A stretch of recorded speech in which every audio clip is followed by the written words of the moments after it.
ہوئی. یہ کون بندہ ہے جو ان کی نصیحت وصیت کے مطابق جنازہ پڑھانے کے قائل ہے اور قابل ہے؟ تو کہتے ہیں ایک واقعے کے طور پر تاریخی سند سینہ بسینہ موجود ہے کہ جب جنازہ پڑھانے والے بندے کو لوگوں نے دیکھا تو وہ خود حضرت باقی باللہ رحمۃ اللہ تعالی علیہ کی ذات تھی. تو کسی نے پوچھا حضور یہ کیا ہے؟ تو آپ نے فرمایا کہ یہ جو تمہارے سامنے ہے یہ بقا ہے اور فنا وہ ہے جو میرا جنازہ ہے، میں تو اس دنیا سے چلا گیا ہوں. کرامات ہے بزرگوں کی اور شکل پہ شکل بدل جانا یہ رب کی قدرت ہے. حضرت عیسیٰ علیہ السلام کو بقول یہودیوں کے عیسائیوں کے کیا کر دیا گیا؟ ہینگ کر دیا گیا. لیکن قرآن کہہ رہا ہے وَلَكِنْ شُبِّهَ لَهُمْ، عیسیٰ کو پھانسی نہیں دی گئی بلکہ اللہ تعالیٰ نے اس بندے کے اوپر حضرت عیسیٰ کی شکل طاری کر دی جو بندہ حضرت عیسیٰ علیہ السلام کے ساتھ بغاوت کرنے والا تھا اور حضرت عیسیٰ علیہ السلام کو یہودیوں کے ہاتھوں پکڑوانے والا تھا. اللہ نے حضرت اس بندے کے اوپر ہی کس کی شکل طاری کر دی؟ عیسیٰ. وہ پھانسی چڑھ گیا لیکن قرآن کہہ رہا ہے کہ ہم نے اپنے بندے عیسیٰ کو اپنے پاس زندہ آسمانوں پہ اٹھا لی. تو یہ قرآن کی جو آیات اور تعلیم ہے یہ بتلا رہی ہے کہ اللہ کی قدرت سے دور نہیں ہے کہ اللہ اپنے نیک بندوں کو معجزات دے دے یا اللہ اپنے نیک بندوں کو کرامات دے دے. تو حضرت خواجہ باقی باللہ رحمۃ اللہ تعالی علیہ 40 سال کا جوان ہے، دنیا سے رخصت ہو گیا ہے، لیکن حضرت مجدد الفسانی جیسا مرید دنیا کو دے گئے. آیات اس کے اندر کتنی ہے؟ 370. اب 370 آیات پہ ہمارا سال پورا جمعہ گزر سکتا ہے. میں صرف اس کو ہلکا سا آپ کو ٹچ دوں کہ ایتھزم، الہاد، لادینیت وہی کوئی چیز نہیں، یہ بھی ایک مذہب ہے اور دنیا کا یہ سب سے بڑا مذہب ہے. وہی کوئی چیز نہیں، آسمانی الہامی احکامات کوئی حیثیت نہیں رکھتے. یہ الہاد ہے، لادینیت ہے. میں جو سوچ رہا ہوں وہ ٹھیک ہے، یہ ساری اصلاحات یہ الہاد اور لادینیت سے ملتی جلتی ہیں. آپ نے سب سے پہلی آیت جو آپ نے دفاتر میں لکھی ہے اس کے اندر آپ نے وہی کا تذکرہ فرمایا ہے کہ وہی من جانب اللہ ہوتی ہے، فرشتے لے کر آتے ہیں، خاص بندوں پر لے کے آتے ہیں اور اللہ کے منشا اور احکامات اس کے اندر ہوتے ہیں. یہ اتنی بڑی تعلیم ہے آج بھی جدید اس نسل کے لیے جو لبرلزم تھے سے ایتھزم کی طرف چلی گئی اور الہاد اور لادینیت کی طرف، یہ آیت آج بھی ان کے لیے مشعل راہ ثابت ہو سکتی ہے. ایک یہ مکتوبات جو ہیں یہ آپ نے لکھے کب تھے؟ یہ مکتوبات آپ نے حاکم وقت کے سامنے جب کلمہ حق بلند کیا تو درباری علماء نے، آپ کے مخالفین نے آپ کو قید کروا دیا اور آپ کو جہانگیر نے قید کر دیا. اکبر کی پالیسیاں تو جہانگیر سے بھی پہلے تھی. اکبر تھا، جہانگیر، شاہ جہان اور عالمگیر، آخری پھر بادشاہ کون تھا؟ بہادر شاہ ظفر. تو جہانگیر نے آپ کو قید کروا دیا اور جو قلعہ مشہور ہے جس کے اندر آپ قید تھے وہ قلعہ گوالیار کا ہے انڈیا کے اندر. تو وہاں پر بھی آپ نے لوگوں کو تبلیغ اسلام کی خطوط کے ذریعے، وہ سارے خطوط اس کے اندر موجود ہیں. اس لیے ہی اس کو کیا کہتے ہیں؟ مکتوبات. مکتوب خط کو کہتے ہیں نا، کاتب لکھنے والا، مکتوب جس کو خط لکھا جائے اور لکھا ہوا، اور مکتوب الیہ جس کی طرف لکھا جائے. تو حضرت کے جو مکتوبات ہیں ان کا ایک ہلکا سا تعارف میں نے آپ کے لیے تیار کیا ہے. یہ جو حضرت کے مکتوبات ہیں ان کی ٹوٹل تعداد 536 ہے. کتنی جی؟ آپ نے جو خطوط لکھے ہیں یہ خطوط ایسے نہیں ہے کہ میں نے برگر کھا لیا، شاورما کھا لیا، کل آؤں گا پرسوں آؤں گا. اس میں اللہ رسول کا دین ہے جس کی آپ نے قلعے کے اندر قید ہونے کے باوجود بھی لوگوں کو تبلیغ کی اور لوگوں کے خطوط لکھے ہیں، لوگوں کے مسائل کا جواب دیا ہے. کچھ قلعہ کے اندر جانے سے پہلے، کچھ اندر اور کچھ بعد میں، یہ خطوط کے آپ کے جوابات ہیں. ان کو آپ کے مریدین اور خلفاء نے باقاعدہ بعد میں کمپائل کیا اور اس کے حصے بنیادی طور پر 3 ہیں. حصہ اول، حصہ دوم، سوم. ان کو ہم فارسی زبان میں دفتر کہتے ہیں. دفتر اول، دفتر دوم اور دفتر سوم، 3 دفاتر ہیں. اچھا، جو پہلا دفتر ہے اس کے اندر 313 خطوط آپ کے لکھے ہوئے موجود ہیں جو آپ نے اپنے مریدین، حکمرانوں، حتیٰ کہ اپنے پیر و مرشد کو بھی آپ نے خطوط لکھے.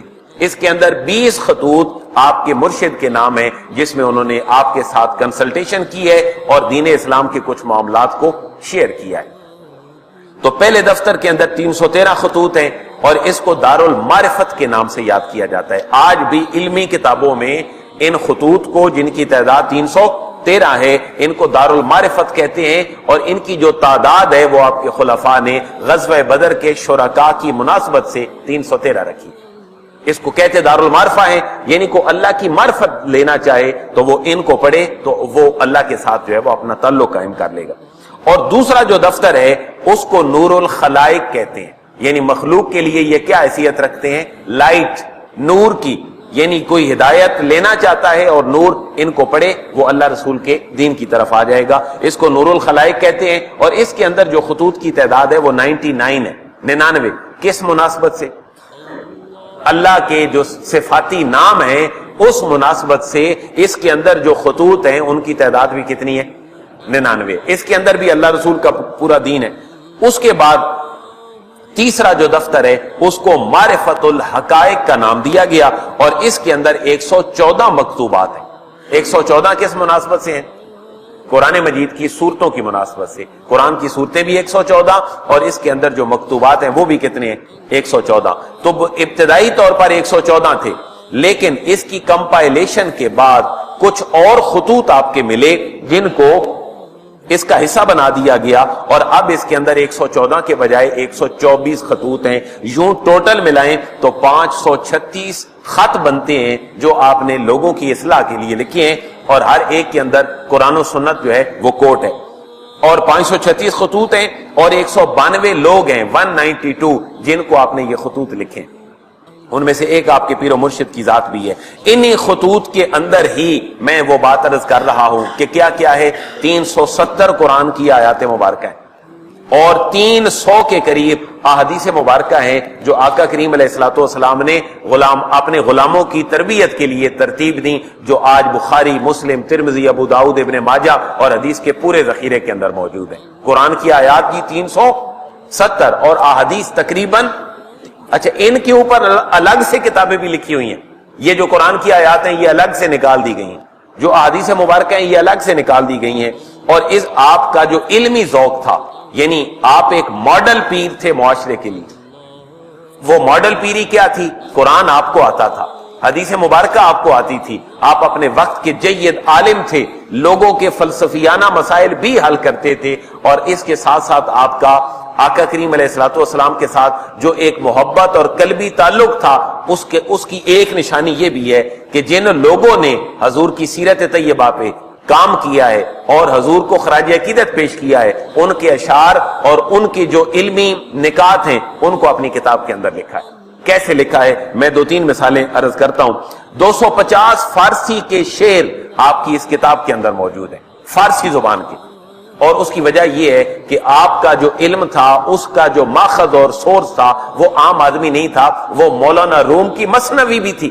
آپ نے اپنے مکتوبات میں مولانا روم کا نام ساری دنیا نے سنا ہے، عشق و محبت میں ایک بہت بڑا نام ہے۔ آپ نے مولانا روم کی مثنوی سے متعدد اشعار لیے اور اپنا جو موقف تھا اس کے اندر ان کو ڈالا اور اپنے موقف کو تائید دی۔